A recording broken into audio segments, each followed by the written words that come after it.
Happy New Year! Chief here for CTT. I took a couple weeks off, so to speak. I was thinking about making it a Christmas Eve one, but I decided against it because I just didn't feel right. Hope everybody had a wonderful Christmas and a Happy New Year. This is Saturday, the first day of 2022, or 2022 to be more correct. As I said last week, at Fort Stewart I arrived, immediately got sent to NTC. So I got a little bit of time of the Passover, and then when I came back I asked the questions to my specialist about the equipment we had, because no sooner than I learned about what equipment we had, we were out in the field again. I will say this is the hottest exercise I ever attended. The temperature for several days was in the triple digits, and along with the wonderful heat in Georgia and the South, we were miserable. It was also the only time during an exercise that we did the shift change at midnight and at noon. We did this so each shift would at least have 4 hours of darkness to try to sleep. It was still miserable. We were sleeping in GP mediums, the old big mediums, the canvas ones, and people had brought out all kinds of fans and they were trying to blow air through, but mostly they were just making noise because fan only works for so many feet before it just doesn't do any effect. So the person next to the fan was at least getting some cool air. Plus we were also fighting mosquitoes, since they like to come out in the evening hours too. I think I was on the noon to midnight shift. Yeah, because then I would go to bed at midnight and we would wake up about 5, 6 o'clock in the morning when the sun started to rise, because we were so miserable that we came back to do a shower run. And it helped, but it was still a miserable exercise.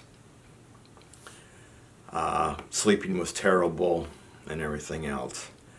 I learned a lot that exercise, learned how all my equipment worked. It was hot inside our vehicles, and anybody knows anything about computers, when they get super hot they don't want to function either. So we had to bring fans inside our work area, so at least we were cool. Since I was, like I said, in the expando band, as we call it, it's a big old 5-ton. It's got like a trailer on there, not a trailer, but a trailer on the back, trailer house, and then it folds out. You got extra room, then you fold it in and drive it back in. While I was at Fort Stewart, I became a master driver for the 5-ton, because my squad had the cargo 5-ton that also towed a trailer, and that was the one I generally drove, or the new soldiers. That's the one I would train them on. I never drove the expando van because they pulled generators, so I never got that experience. I was more or less, since I was a squad leader, stuck with the supply vehicle. And I miss driving a 5-ton. I loved the 5-ton. It was a good vehicle. So that was a hot and miserable exercise. Rumor was that the very first day that there was like 20 heat casualties throughout the division, because this was I think it was a brigade level, but every time the brigades would play, the division would play along too, because we always set up a division talk, and we only set up in like about 2 or 3 different places throughout my career. Yes, Snickers, you want to be in the video. I should have locked you in the room again. Yeah, I know. Say hello to everybody. So the rumor, like I said, and the first day, like I said, was triple digits, and of course you have that wonderful Sergeant Major. He's running around in full battle rattle. I mean, he's got on his Kevlar and all his other TA-50. That's full battle rattle. And of course he's barking out orders that nobody will strip down, nobody will take their stuff off, and anybody that's ever put up camouflage netting, especially in a divisional talk, it's like a huge circus tent. Each section's got to put up its own part, and then we overlap. And of course the netting catches on every piece of equipment. So I mean, you got these little buckles on the front, they catch on that. You got all your equipment on, your ammo belts, your canteen. It's catching on everything. It's just a real pain trying to put up camouflage netting with all your TA-50 battle rattle on. And of course you got a Sergeant Major screaming and hollering. So some of my warrant officers actually went over and talked to the Sergeant Major, and we got to strip off our battle rattle, and we got to take our tops off. But of course, if we walked away from putting up camouflage, you had to be back in full uniform. That's how hot it was, and we were all sweating bullets, as you say. putting up this camouflage. And once we got it done, of course, you have to put up your sleeping area, so your day is never done. And then you got to set up your equipment. I mean, you're trying to do all 3 jobs at once, and it's just a big pain. But we would divide and conquer, and eventually we'd overcome. So that was my introduction to field exercises in Georgia. Not all of them are hot and sticky. We sometimes went out in the cooler weather of winter and fall, and still wasn't much better. One exercise, I got to wear just this. When I was stationed in Berlin, I had hernia surgery. I had a hernia around on my lower torso, around my gut, my stomach. And while I got that operation done, I had 3 pieces of fat, big chunks of fat taken out of my body. I had 2 on my torso and 1 on my leg. And the doctor said, yeah, since you're under, I'll just take away some of these fat. Well, on my lower back side, on the left side, I got a huge chunk of fat that just congealed or got together. I don't know what word to say. And my pistol belt was riding on it, and of course it was just agitating the heck out of me. So I got a surgery date, and lo and behold, within 2 or 3 days, we had an exercise. So I got to wear this, and I had to carry my profile. First time I had a profile for an exercise, and yeah, caused all kinds of friction because Fort Stewart was the only time I saw the general bring his trailer and park it that close to a talk. I mean, this general, the first general, I don't remember his name, we would set up the barbed wire for the entrance because you're entering a secure facility, especially on our end, and that was the main entrance. I mean, and plus it was just there for protection, overall protection too.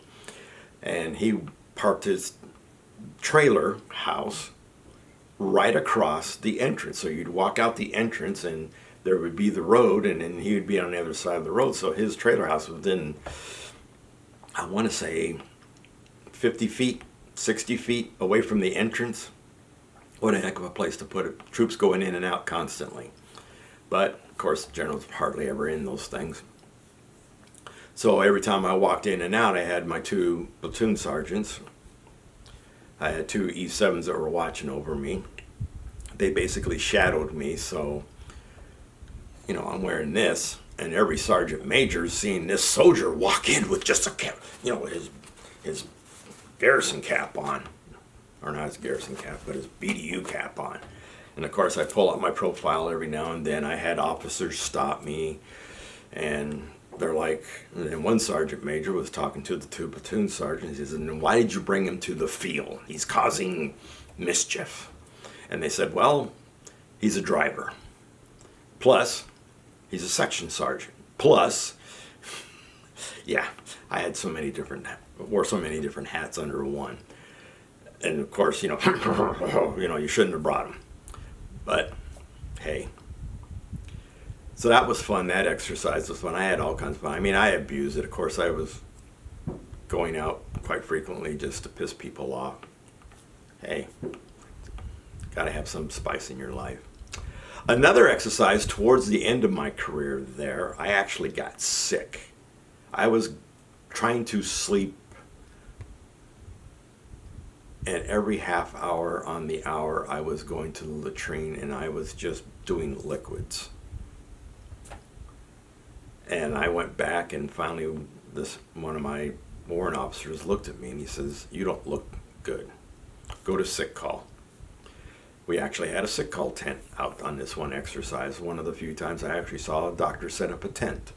So I went over to the sick call, and the doctor looked at me and he says, what's wrong? And I said, well, I'm going back and forth to the bathroom like every half hour on the hour. And he's like, that's not good. And I said, no, it isn't. He says, I think I know what you got. He says, but still, I'll give you some medication, but he says, you're gone. You got to get out of the field.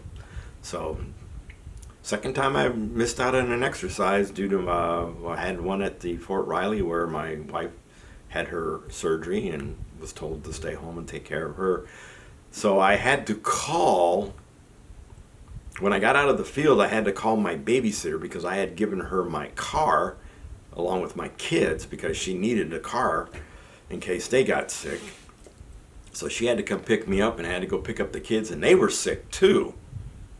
but they weren't sick when I took them to her. So I don't know if I got it from her and I took it to the field or what. But all three of us were sick, so I got to stay home. And then, of course, a few other times we would go out to the field and, you know, play soldier, play army man for the day. And like I said, you know, do this, do that. We'd do convoys.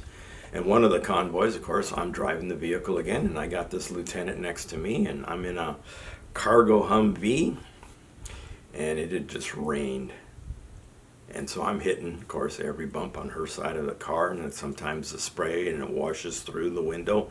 She looked over at me. She goes, "I wish you wouldn't do that. This is the last clean uniform I have for this problem." And I'm like, "Yes, ma'am." So I stopped doing it. That was Lieutenant Yukon, I think her name was. She was a big, half Samoan. I mean, she was huge.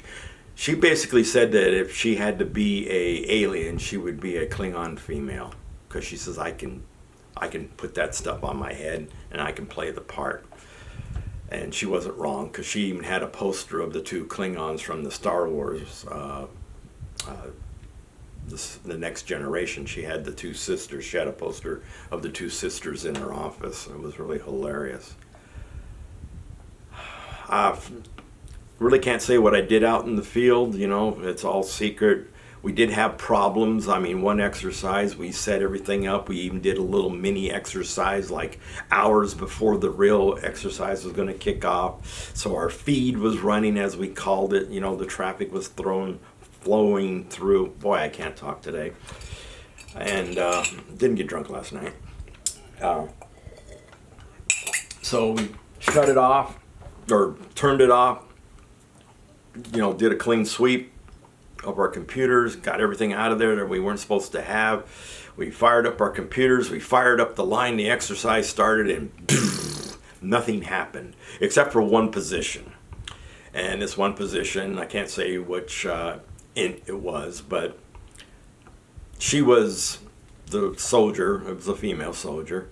She was our input for the exercise for like 3 or 4 hours. I mean, all the contractors were running around trying to figure out, hey, the line was just working. We just did a mini X. What's going on? So they're trying to trace where the problem was. They finally fixed it, but we got done with that exercise, and then they came at me and they said, yeah, we thinking about passing out an award for each section. Who do you recommend? And I said, Specialist so-and-so, because she was the exercise and she was getting good intel for the exercise. Well, we can't give it to her because of what her husband's doing. So her husband worked in G2. He was also military intelligence, but he was working over there, and they were going through a nasty divorce, and of course he was causing a headache, which would try to make her look bad because, you know, the G2 was taking his side and we were taking her side, kind of, sort of. And they said, no, you can't give it to her because it won't pass because of her current relationship with her husband in G2. And I was highly disappointed. I said, what's that got to do with it? She performed, so she didn't get it. And I went and told her, I said, you know, I recommended you for the award for our section, but due to what your husband's doing, they felt that it wouldn't fly. And so I didn't put it in. I didn't get the change, didn't even get the offer to submit it.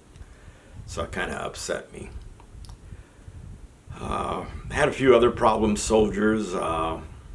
Couple of my soldiers did the challenge where they were drunk and they put 2 cigarette butts and they put their arms side by side, and they were waiting for someone to flinch because they both showed up and they had these 2 white, almost 3rd-degree burns because they were just solid white lines. And I said, what did you guys do? Oh, we had a challenge and we put 2 cigarette butts there and we were so drunk neither one of us flinched until it got down to the filter. So they were actually being burnt by the cigarette filters. This same soldier of mine, I got a call from G2 one day and they said, we're inquiring about Specialist so-and-so. Do you realize he's about ready to lose his clearance? And I go, say what? So we had to go to the MP station. What had happened is that he was in the back of a truck, he was drunk, and he got a little mouthy when he came on base, so they decided that they would do a search of the vehicle. He had a blade on him. It was legal, but being drunk and stupid, the MPs were stupid, so they wrote him up. So this report didn't come to us. It went to G2 or G3, and then G3 informed us that if you don't do something about this right away, we're going to yank his clearance. So I had to go down to the MP station to get the story from them, and then I had to go over to G2, G3 and explain everything, and they're like, oh, okay, he is not losing his clearance. So I had a few headaches like that. I had another soldier, I will talk about him next week because he was a headache. First sergeant tried to rehabilitate him, but it did not work. But this guy's story is something else. So this is Chief signing off. That's basically what I did. Most of the time I was there was go out to the field, did some exercises, missed one due to sickness, and got to wear this for another, and I felt like I was the bomb. And speaking of just this, one of our contractors had bought a camouflage that matched BDU, but of course it wasn't fully BDU cut. And one of the sergeant majors came rushing into our area trying to track down this contractor, and he's like, what are you doing wearing this uniform? And the contractor says, well, if I get deployed, this is what I'm taking, because I'm not going to take good clothes to go out to the field to support you. So that was kind of funny. So this is Chief signing out again. Happy New Year. Thank a bet, kiss a bet, hug a bet. Remember, freedom is not free. Chief out.